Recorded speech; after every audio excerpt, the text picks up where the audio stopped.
नमस्कार जय जगन्नाथ सीमा कृष्णा ओडिया ब्लॉग को आपण को पुणी थे स्वागत। देखंतु ये आमर हरिवंश चली हरिवंश रे हरिंकर कथा कह जाए हरिंकर नाम नि जाए केउं भली भाव रे मथुरा रे तो आपण माने समस्ते भल भाव रे जानि थिबे देवकी आ वसुदेव कोल रे जन्मग्रहण करथिले कृष्ण। वसुदेव झड़ वर्षा पवन राति रे किभली भाव रे जमुना नदी पार करी सेतेबेले भी शेषनाग तांकर सातटांक फणा टेकी भगवान को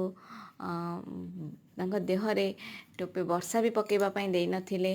एई भली भाव रे से नेई कृष्ण को वसुदेवंक घरे वसुदेव नेई नंदंक घरे छाड़ी देई आसीथिले।